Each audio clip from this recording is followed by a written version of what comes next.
Thank you so much for doing this with us, Minash. Thanks for having me, Nishka. I'm excited to be talking about this. So let's start talking about flat feet. Flat feet you can be genetically predisposed to, in which the arch is collapsed, and this is from birth, so there's not much we can do about it.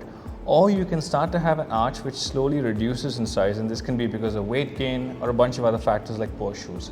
Can flat feet be reversed? So genetic flat feet, once you're born with it, can't really be reversed because that's the structural way in which you're set up. But if you have a small change in the arch because of a weight gain or poor exercise or being sedentary, then we can work on that.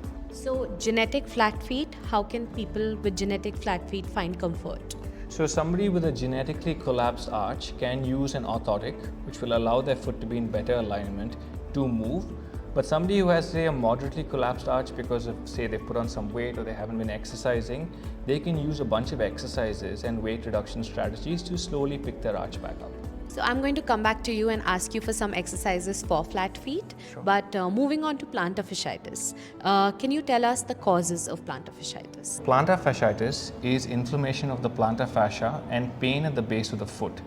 Now the reasons for this is you can have an overuse, which is somebody who suddenly started exercising way too much, way too soon, or underuse, somebody who's put on some weight and is probably sedentary and just not moving as much.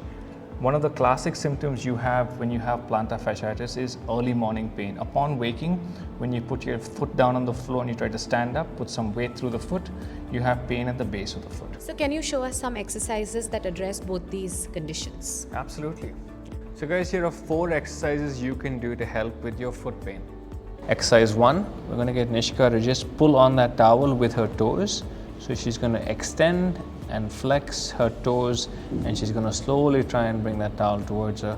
So this is what builds the arch? Exactly. So extension, so if you look here closely, when that toe gets into extension, you can see that arch pick up, and then you're dropping that arch by slowly starting to grip the ground and pull. So for pain in the base of your foot, that can get increased when you load the foot, which means when you walk around or you're on one leg. So the way to strengthen that is getting onto one leg and holding that position. And what's going to happen is your entire body weight is now going through one foot, and your ankle's going to try to stabilize, and you can strengthen in this position. And you can hold this for maybe 30 seconds, maybe 3 or 4 times a day. Exercise 3 is going to be a heel raise with the extension of the toe. So you can use a small little towel just to get your toes up here. So prop them up. Then what you're going to do is you're going to drop your heel, and then you're going to come off. You can do this with 2 legs. You can do this with 1 foot. The idea is to strengthen the base of the foot through a full range of motion. So this is the final exercise, and what we can do is use this exercise after we've practiced the first 3.